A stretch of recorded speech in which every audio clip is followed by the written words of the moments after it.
Welcome back, guys, and thanks for tuning in to the latest episode of Terrible Towel Tuesday. On the road once again, I might add.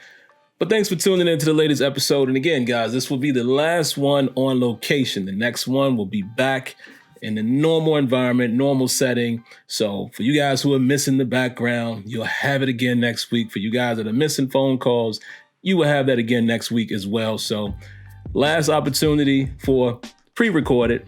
Next week, we'll be back live. So again, appreciate you guys sticking in and hanging in with me while I'm off on location. But anyway, let's get into it, man. You guys see the topic. I try not to be too long, man, with these pre-recorded videos because, it's not as engaging, right? I understand that. So I try not to be so long. So let me try to get through these topics as fast as I can. Main topic, as you can see in the title, definitely going to talk a little bit about TJ Watt. What that may mean for the Steelers in terms of contract situations, how they may need to handle that.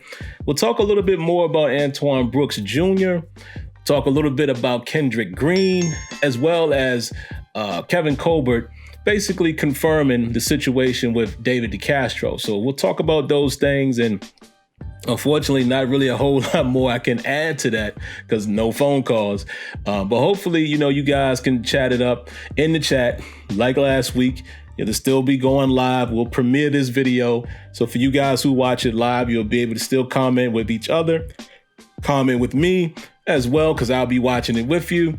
And then if you're seeing it after the fact, then leave a comment. Leave a comment and I'll try my best to get to them. Even if I don't reply, I definitely read all of the comments. But first on the docket, let's talk about something, a little off topic.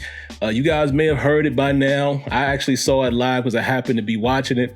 But Bart Scott, he talked about the impact of Renegade, while playing against the Pittsburgh Steelers. You Steelers fans would know that he played against us first as a Baltimore Raven, and a good player, I might add. A lot of times people don't want to give credit to other players, but Bart Scott was pretty good, man. I did like his game. But we know him from the Ravens. We also know him from the infamous Can't Wait when they were going to face off against the Steelers as he was a Jet. And they came to Pittsburgh, and I guess he could wait because we all know the outcome of that game. But basically what he had to say, man, he talked about the effects that Renegade has on opposing quarterbacks. He went on to say that, he's played with some quarterbacks that, and I quote, pooped their pants when that song was played, right after that. And the look in the defense's eyes and, just the crowd pumping them up. And I just thought that was a great sidebar. Again, man, that's somebody, who played against us, who's giving credit to the venue, gave a lot of credit to Ben Roethlisberger as well in that piece. But it's funny, man, for anyone who's actually been there, you would understand that. You would understand that if you have been at Heinz Field and when Renegade comes on, it's just a crazy energy amongst the fans. So I can imagine what it feels like to the players on the field, Steelers players, but then imagine what it feels like to the opposing players, because that place is rocking. So again, I'll tell anybody, man, who hasn't been there, if you ever get the opportunity to see the game in person at Heinz Field, it's an experience that you'll never forget. Because again, man, if you are a diehard fan, you have to see a team in person to really appreciate the energy and the fan base. Not saying if you're unable to ever do that, not a big deal. I'm just saying it's a different level. It's a totally different level, totally different experience. So if you get a chance, I definitely recommend it. But the first thing I'll talk about tonight, as you guys are going to see me looking down, reading on my notes, let's get into some injury information. J.C. Heisenhower. We've now learned that, he had a little bit of injury complication. I talked about it a little bit on Sunday, but now we know a little more. Mike Tomlin went on to say that he was day-to-day. We'll see what that means, but I think this is a great opportunity for Kendrick Green. What I didn't mention on Sunday, I may have slipped my mind if I don't remember, but I don't think I mentioned that we know that Kendrick Green will be starting in the Hall of Fame game, as well as Antoine Brooks Jr., who I'll talk about here in a second. But I think this gives Kendrick Green a much smoother path to being able to start, as a rookie, as a center. Now, of course, B.J. Finney is still in the mix, and I thought I heard something as well about B.J. Finney kind of getting nicked up a little bit. I don't know if it's anything serious. But yeah, man, I think this definitely will give JC Hasenauer. I never could say this dude's name right off of memory. Hasenauer, I think. It gives, Kendrick Green a great opportunity with JC going down. And you hate to say that, but, it's like they say, one man's misfortune is another man's fortune. So, Kendrick Green, it might be your job to lose, especially if you are already going to start in the Hall of Fame game. Of course, makes sense for him to do that so you get a look at him.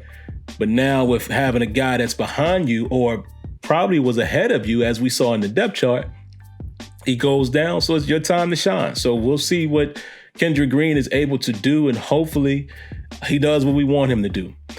Speaking of offensive line, a side note that we kind of heard in the media a little bit, we heard a reporter or one or two, somebody saying that Trey Turner doesn't appear to be doing good.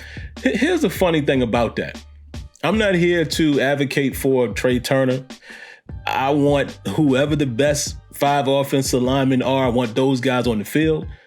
But how do we know any of this and no pads are on? There hasn't been any pads. And there won't be any pads today. We won't hear anything about pads today. The first day of padded practice, if I'm not mistaken, is Wednesday, which if you're watching this video today, that's tomorrow.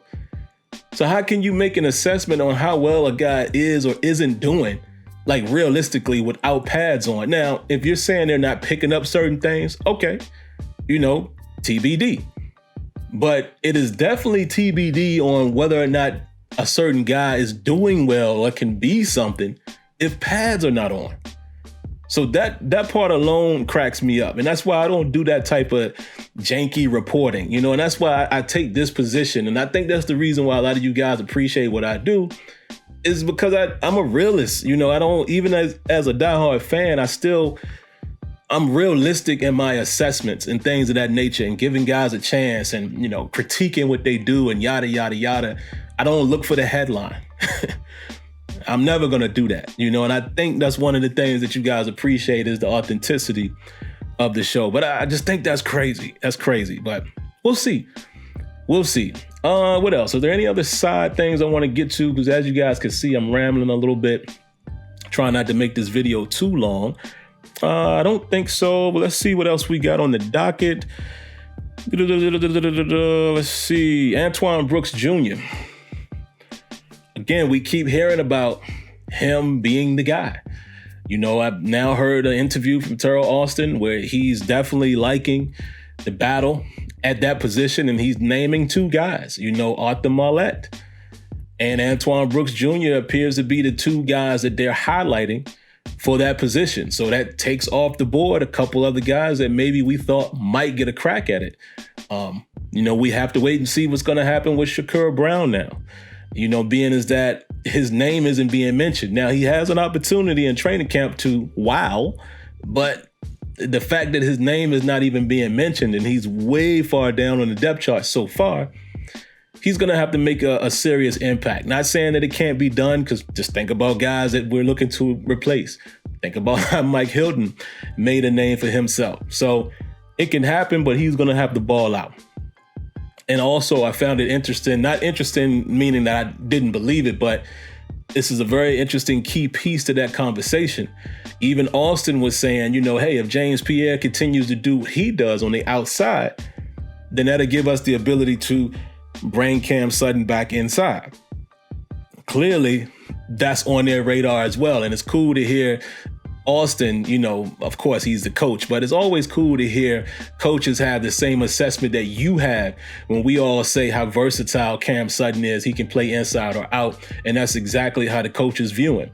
So you got to keep that piece of information, that little piece of information in the tuck as well, is that if James Pierre is balling, then they're going to put Cam Sutton in the slot. So there won't be a situation where it's Pierre, Hayden, and then, Brooks or Marlette. That's what it sounds like to me. So very interesting battle, man. Again, like I said on Sunday, or might have said this last week, that position is I'm really going to keep my eyes on it. It's a great position battle and that nickel corner spot. And I love the fact that a guy like Antoine Brooks is getting an opportunity, man, to make a name, because this is a guy some of us have, we're looking forward to seeing what he could possibly do when he got drafted, even though he was a later round guy. So let's see. So that's going to be very interesting. Now, I did want to add that, they did say he had a little minor injury as well. It's funny. That news came out right after I did my video, but, apparently it's nothing serious. Tomlin doubled down and was like, no, nothing serious, nothing to be concerned about. I mean, it's training camp, guys. You're going to hear some things here and there. Glad and grateful that we're not hearing any serious things. And hopefully that continues throughout this process with, pads coming on and such. Let's see. The next thing I'll talk about here before we get to TJ Watt is Colbert. Colbert basically confirming what we all thought. David DeCastro was released because of the severity of his injury. Plain and simple. I know a lot of people were trying to make other things of it. I don't understand why. I mean, again, even as diehard fans like us, most of us that pay attention to the organization understood what that was from the gate. And outside media was trying to make it something else. It's so weird to me that, I don't know, I guess that's their job. Everybody has a job, right? But I said right out the gate that it had to have something to do with the injury. It wasn't just cap or no. Now, did it help with cap? Sure it did. But obviously the Steelers, they haven't really shown themselves to be extremely cutthroat with situations like that. I know we all, we can all go back to how the, James Harrison situation was handled. And maybe that was a little, not as good from an organizational standpoint, how they did that and releasing him and when they did and yada, yada, yada. I get it. It's a business. But for the most part, the Steelers are not just cutthroat. They're not just going to cut off David DeCastro just like that for no reason. A guy that has been what he has been for the organization. Nah. Clearly, when we found out that he was going to have to get surgery again, that was an obvious reason why you release him. And it is what it is. Again, don't forget, it's a business. So no surprise there. But again, you heard it out the horse's mouth. Kevin Colbert went on to say as much. So the last thing I'll talk about, man, and this ain't going to take long at all. Guys, listen, the Steelers are going to have to break the bank for TJ Watt. It's just that simple. I saw a list early on and I wish I could find it, man. I don't want to, hold you guys up trying to find it, but they were showing the list of the top 10 defensive players right now and what they're making.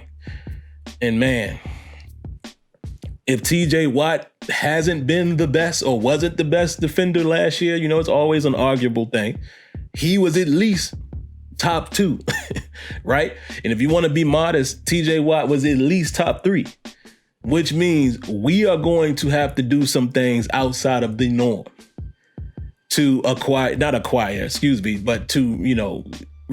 to re-sign TJ Watt or extend TJ Watt at the price point that, he deserves. Again, it's not about, because I know people are going to say this, what about the hometown discount? Listen, man, it's a business. It's a business. That man deserves to get top dollar, just like those other 10 guys who are getting pretty nice and pretty sizable amounts of money for what they do. I don't want to hear about him I don't want to hear any of that. He's greedy no, I don't want to hear any of that. I don't care what he demands. He deserves it. He deserves it. But I know one thing, the Steelers are going to have to do some different things. The guaranteed money might have to be a little higher.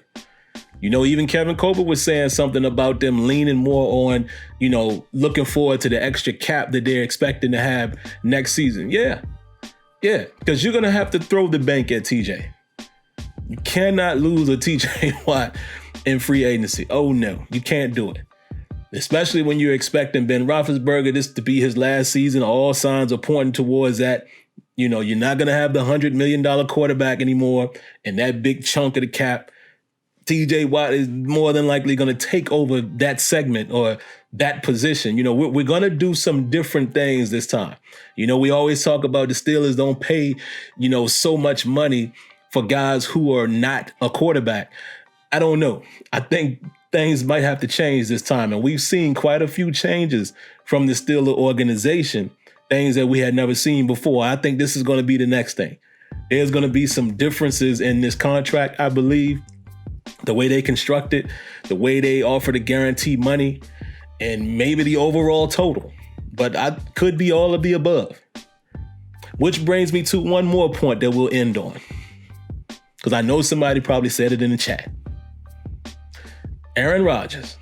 This stuff going on about Aaron Rodgers and how he's constructing this agreement with the Packers. Well, he'll play this year and the next year he's out.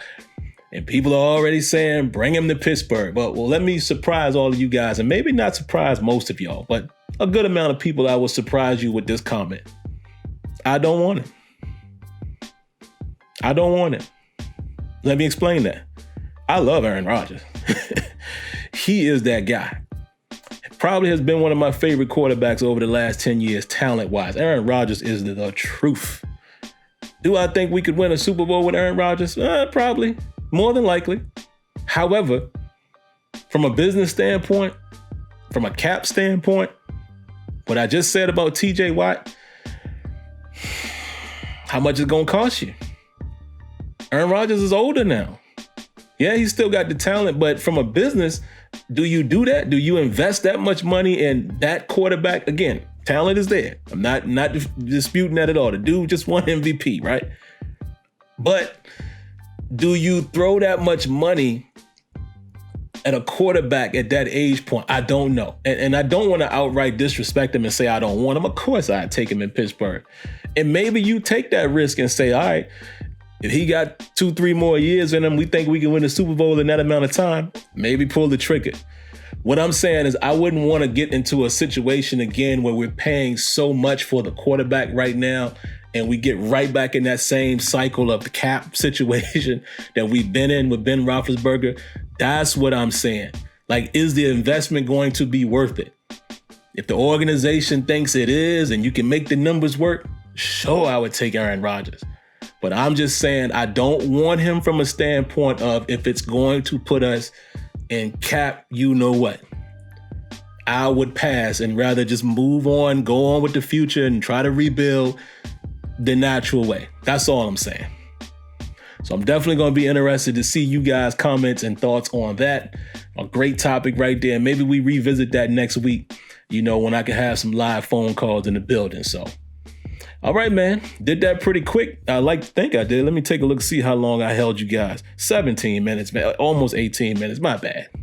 Well, hopefully you guys stuck in here for the long haul. Again, this is the last time you should be seeing this background. I will be back at home in Pennsylvania come next week with the normal background. Phone lines will be open and we'll get it cracking. Maybe we'll extend that show a little bit, you know, because these shows have been shorter and they haven't been live. So we should have a good time next week as we get ourselves prepared for the preseason game. But all right, man. And speaking of that, post-game show will actually be happening as well after that game. So we got a lot to get into now. We're getting into the thick of things in terms of the season. So there should definitely be more content. And like I said, we'll have some fun. But other than that, man, you guys know the routine. If you haven't already, make sure you subscribe, cut on your notifications, hit that like button. I'll catch you in the next one. And of course, thank you for tuning in to Terrible Towel Tuesday. Peace.